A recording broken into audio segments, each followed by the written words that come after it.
এৰাম পৰীক্ষিত মুখ্য কথা দ্বাদশ স্কন্ধৰ কৃষ্ণৰ চৰণে ভনে কিংকৰ কৃষ্ণৰ।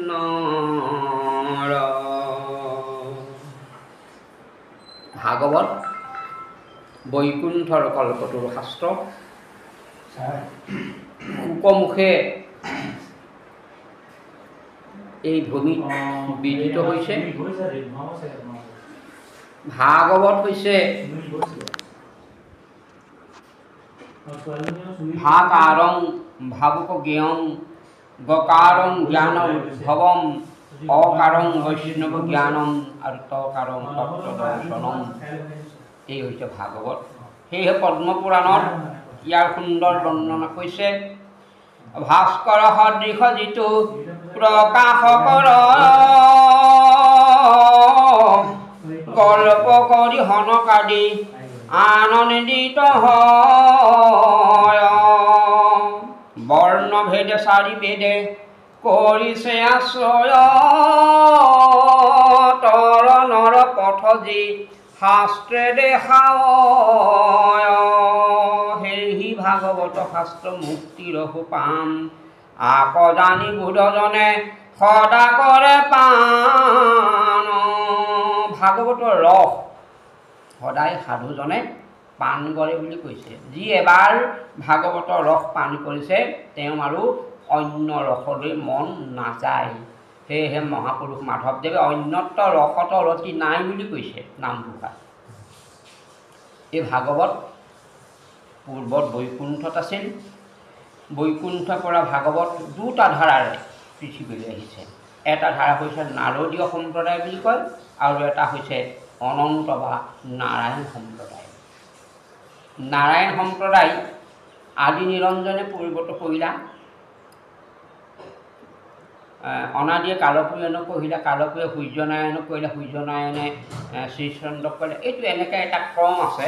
এই ক্ৰমটো আহি আহি মহাপুৰুষ শংকৰদেৱৰ হাতত পৰিছে। ঠিক তেনেকৈ এইটো হৈছে পাতালৰ পৰা ওপৰলৈ ভাগৱত আহিছে আৰু এভাগ বৈকুণ্ঠৰ পৰা পৃথিৱীলৈ তললৈ নামি আহিছে। সেইভাগ হৈছে স্বাগত অমৃতময় আৰু আনন্দ ৰস পূৰ্বত আছিল বৈকুণ্ঠত কৃষ্ণৰ কৃপাত যেতিয়া অধ্যক্ষ বয়স কৰিলে ব্ৰহ্মা পালে পদ্মকল্পত। ব্ৰহ্মাই পদ্মকল্প যি ভাগৱত পালে সেই ভাগৱত ব্ৰহ্মাই পুত্ৰ নাৰদক দিলে, নাৰদে ব্যাসক দিলে, ব্যাসে শুকক দিলে, শুকে পৰীক্ষিতৰ আগত এই ভাগৱতৰ কথা ক'লে। এইটো হৈছে নাৰদীয় সম্প্ৰদায়।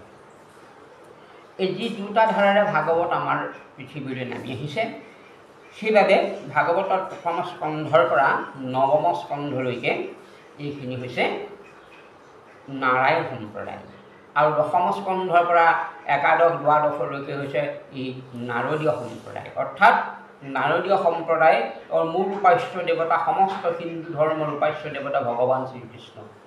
ভগৱান শ্ৰীকৃষ্ণ দশম স্কন্ধত সেইবাবে জন্ম হৈছে আৰু দ্বাদশৰ তেখেতৰ জীৱন পৰিক্ৰমাৰ সমাপ্তি ঘটাইছে।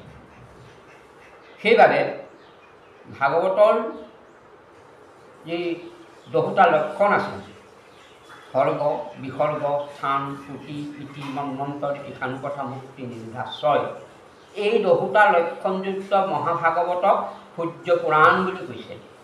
এই সূৰ্য সদৃশ পোহৰ প্ৰদান কৰে। ভগৱান শ্ৰীকৃষ্ণ বৈকুণ্ঠগামী হোৱাৰ পাছত উদ্ধৱক কৈছে যে মই ভাগৱতত প্ৰৱেশ কৰিম, মোৰ সমস্ত গুণ, যশ, লীলা, ঐশ্বৰ্য, বৈৰাগ্য, জ্ঞান, শ্ৰী, বীৰ্য, এই ছটা অপ্ৰাকৃত গুণ মোৰ ভাগৱতৰ মাজত লুকাই থাকিব। সেইবাবে ভাগৱত বাংময় মূৰ্তি, প্ৰভু ভগৱন্তৰ এই বাংময় মূৰ্তি। ভগৱত প্ৰোক্তম ইতি ভাগৱতম, ভগৱন্তৰ নিজ মুখৰ বাণী ভাগৱত।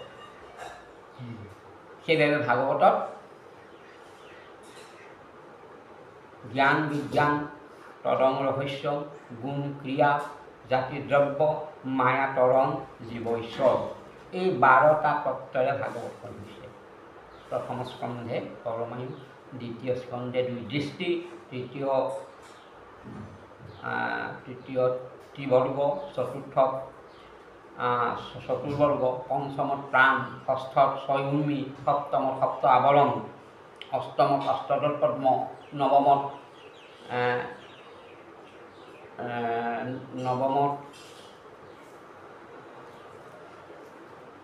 কি আছে, দশমত দশ ইন্দ্ৰিয়, একাদশত জীৱ আত্মা আৰু দ্বাদশত পৰমাত্মা।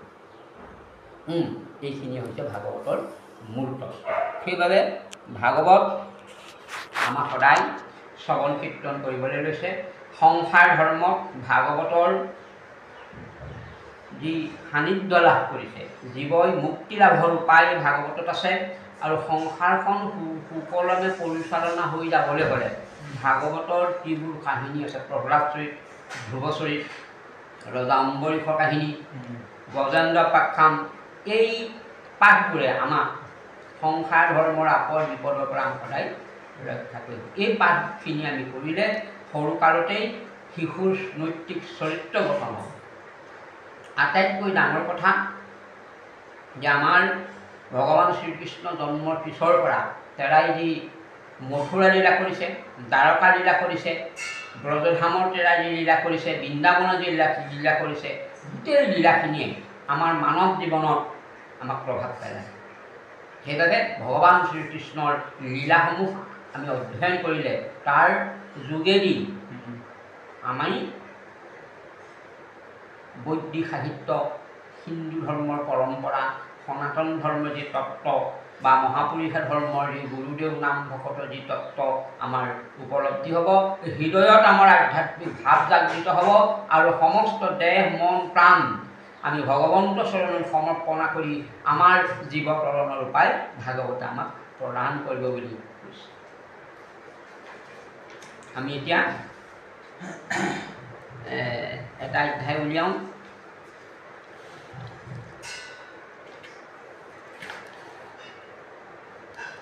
অজামিলৰ মুক্তিলাভ, বৰ ধুনীয়া অধ্যায়। ষষ্ঠ স্কন্ধত অজামিল এজন অতি দস্যুপ্ৰাণী ব্যক্তি আছিল। তেওঁ পুত্ৰ নাৰায়ণৰ নাম লৈ কৰিছে। অজামিল কাৰ বুলি আছিলে? অজামিলৰ পিতৃ মাতৃ আলোক আৰু আলোকী।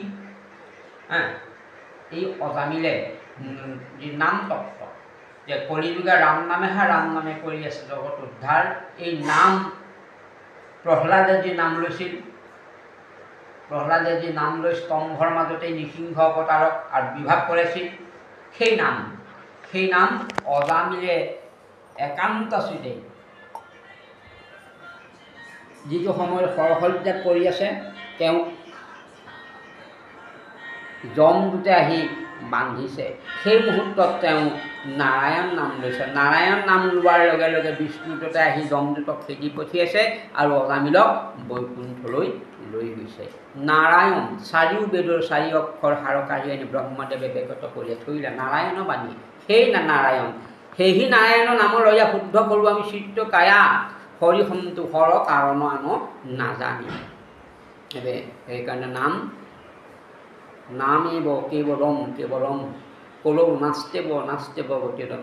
হৰে নাম হৰে নাম হৰে নামেব কেৱলম, হৰিনামী শ্ৰেষ্ঠ। সেইকাৰণে ৰাম নাম, হৰি নাম আৰু কৃষ্ণ নাম।